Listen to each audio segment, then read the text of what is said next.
1월 14일 화요일 아침 이슈레이더 시작하겠습니다. 신인규 기자 안녕하세요. 안녕하십니까? 예, 오늘 키워드 4개 일단 보겠습니다. 국제 유가 계속 급등하고 있습니다. 걱정 많이 되시죠?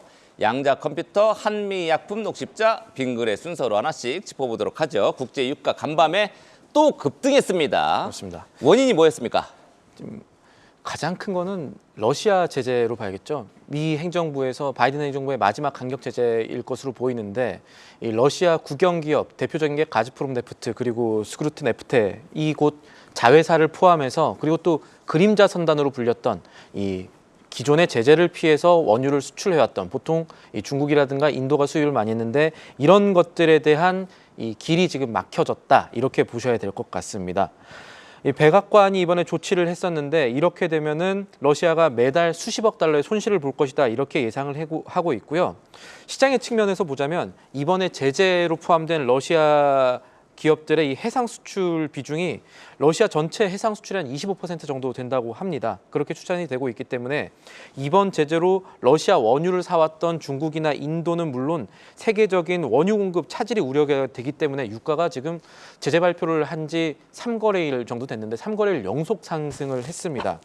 국제 유가 기준으로 이 벤치마크가 되는 브렌트유가 근월물 기준으로 현재 80.8달러까지 배럴당 80.8달러까지 상승을 했는데 이 정도 수준은 골드만삭스와 같은 월가 기관들이 기존에 예상했던 올해 원유 단기 밴드 그러니까 75달러에서 80달러의 상단에 위치하는 수준입니다. 그리고 아까 이슈앤 특징주 시간에서 학창환 본부장께서 85달러 선까지 얘기를 하셨는데 이런 숫자들은 쉽게 말하면요. 시장이 지금 예상을 해왔던 기존 시나리오보다 유가가 훨씬 더 높아질 가능성을 내포하고 있는 겁니다.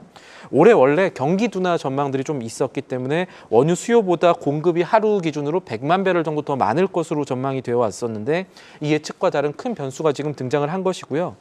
미국의 러시아 제재는 결국 우크라 전쟁과도 맞닿아 있기 때문에 당선 후에 러우 전쟁, 조기 종전을 말했던 공언해왔던 트럼프 행정부가 출범하면은 추가 변수가 있을 수 있다는 전망도 지금 시장에는 유가 상승 압력으로 작용하고 있습니다. 네, 말씀하셨듯이 국제기관들이 올해는 뭐 수요 둔화도 뭐 여러 가지 전망도 나오고 있기 때문에 원유가 하향 안정세를 보이지 않을까 이런 전망들이 많았는데 지금 단기적으로는 급등세를 지금 연초에는 연출을 하고 있습니다. 이게 우리 증시에는 어떤 영향을 끼칠까요? 두 가지를 살펴봐야겠습니다. 하나는 경제에 대한 영향입니다. 오는 16일에 금통위가 있습니다. 이 기준금리를 결정을 해야 되는데 가까이 봤을 때는 우리 금리 결정할 때 유가 상승이라는 불확실성이 커진다면 하는 입장에서는 금리를 쉽게 내리지 못하게 하는 요인이 될 겁니다. 유가가 우리가 알고 있던 것보다 조금 더 높아질 수 있다는 불안감은 이거는 국내 물가가 기존의 전망보다 더 높아질 수 있다는 것과 같은 것이고 그런 불확실성이 있는데도 경기 부양 목적을 위주로 만약에 금리를 낮추게 된다면 시장에 돈이 더 풀려서 그 영향으로 물가가 더 상승하는 그런 악순환을 맞을 수 있다라는 한편의 걱정이 있기 때문에 그렇습니다. 오늘 16일 금통위 변수 혹은 기자회견에서 이 유가 관련 얘기가 얼마나 나올지도 살펴봐야겠고요. 또 단기적으로 또 투자 아이디어 측면에서는 사실 정유주 입장에서는 무조건 이 유가 오른다고 실적 좋아지는 게 아니긴 합니다. 정확하게는 정제 마진이 좋아져야 이 회사의 실적이 계산되는 거긴 하지만 최근의 흐름을 봤을 때는 유가 상승 시에 정유주 그리고 석유주가 좀 같이 동반 상승했던 흐름들이 있습니다. 최근 흐름들이 그렇습니다. 시장에서는 S오일이나 흥구석유, 이제 한국석유 등이 유가 상승 관련해서 주가가 동반 상승해왔던 지금 경험을 하고 있는데 오늘장에도 같은 흐름을 보일 가능성도 생각해 봐야겠습니다.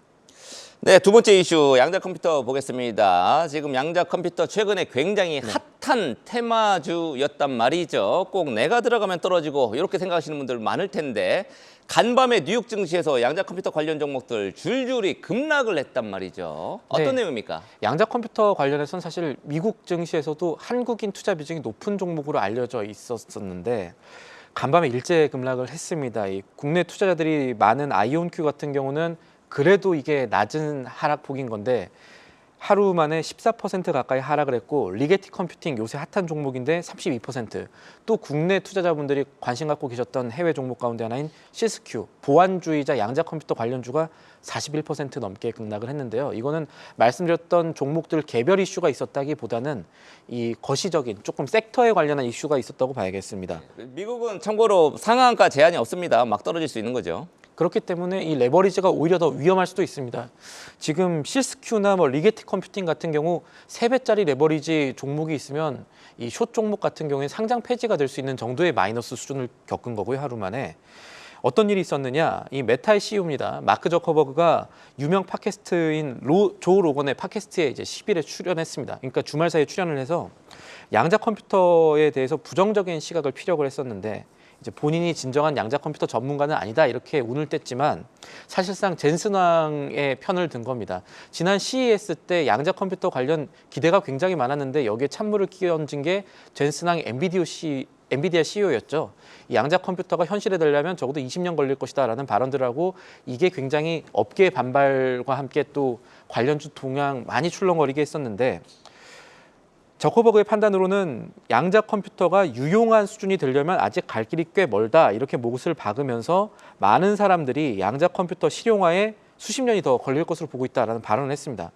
사실 아까 말씀드린 것처럼 양자 컴퓨터 테마에 투자한 한국인이 많고요. 또 국내에서 오늘장 흐름 봐야 되는데 양자 컴퓨터로 관련주로 투자를 이끌었었던 종목들의 오늘장 흐름이 좋지 않을 가능성이 그럴 가능성보다 좋을 가능성보다 조금 더 많이 높다라고 예상을 할 수가 있겠죠. 아이윈 플러스나 ICTK 한국정보인증 같은 경우가 CES 앞두고 양자 컴퓨터 관련해서 좋은 얘기 나오겠지 하면서 미리 투자 심리가 상당히 컸던 종목들입니다. 이 종목들의 오늘장 흐름이 좋지 않을 가능성 염두에 둬야겠습니다. 네, 권위 있는 전문가들 얘기 종합해 보면 뭐 수십 년까지는 아니더라도 일단 꽤 시간이 상용화까지는 걸릴 거다 이런 쪽으로 조금 초점이 모아지는 분위기가 네요. 자, 다음 이슈 한미약품, 녹십자 뭐 두 종목의 주가는 엇갈리고 있습니다. 한미약품은 떨어지고 이제 녹십자는 좀 오르고 뭐 이런 추세이긴 한데 두 회사가 난치병 치료제 신약에 대한 글로벌 임상에 돌입했다. 어떤 내용입니까? 오랜만에 한미약품 입장에서는 경영권 분쟁 말고 다른 이슈를 좀 갖고 오게 됐는데 그렇네요. 신약 개발 소식입니다. 이게 한미약품과 GC 녹십자 이 개발 중인 파브리병 치료제 LAGLA라고 하는데 이게 우리 식약청에서 임상 1, 2상 승인 계획서 이것을 이제 확보를 받았습니다.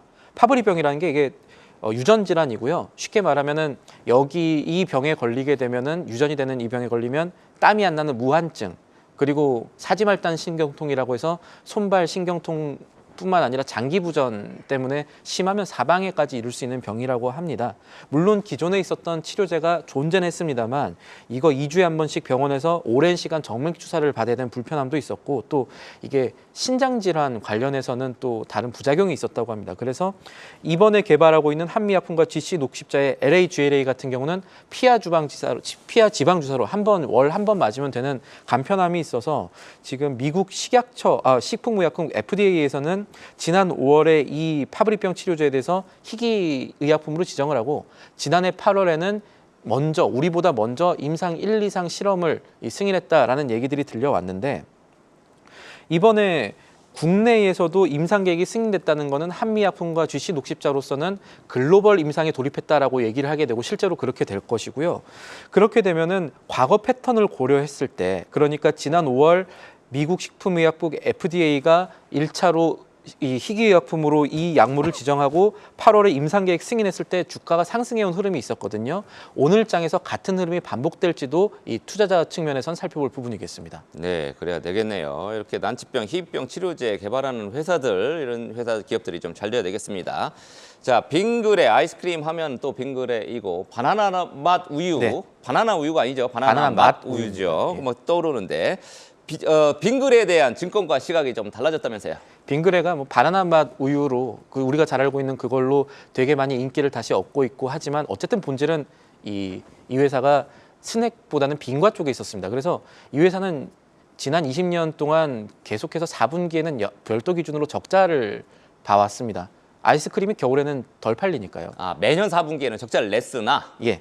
그런데 올해는 다를 수 있다. 그러니까 정확하게는 지난해 4분기 실적은 좀 다를 수 있다라는 전망이 증권가에서 나오고 있습니다. IBK 투자증권 같은 경우가 빙그레가 4분기 별도 기준으로 흑자를 볼 가능성을 제기를 했습니다. 물론 연결 기준으로 보면은 미국 마케팅 비용이 있기 때문에 연결 기준으로는 적자겠지만 이 내부 사업으로 봤을 때는 흑자를 볼 수 있다는 건데 어떤 요인들이 있었냐면 일단 지난해 10월과 11월이 더 잘 아시겠지만 저희 생각보다 덜 추웠습니다. 덜 추워서 아이스크림 판매가 내수 판매가 그렇게 나쁘지 않았고 이게 10월, 11월 성적에 긍정적인 영향을 끼쳤다라고 일단 보고 있고 그리고 미국에서는 빙과뿐만 아니라 앵커께서 먼저 말씀하신 바나나 우유 아니고 바나나 맛 우유가 수출이 지금 잘 되고 있다고 합니다. 전체 미국 수출의 30%까지 비중이 올라왔다고 하고요. 거기다가 최근에 빙그레 같은 경우는 김우현 회장의 이제 상속 문제도 아마 고려를 안 할 수가 없겠지만 인적 분할 이슈가 있겠습니다. 이거와 함께 지금 주주환원책에 대한 이야기들이 나오고 있기 때문에 이 빙과 수출과 주주환원책에 대한 기대가 있어서 주가 지금 회복세에 접어들고 있고 여기에 실적까지 긍정적으로 작용할 것이다. 이런 분석이 나왔습니다. 네, 지금까지 신인규 기자와 함께한 이슈레이더였습니다. 여러분 고맙습니다.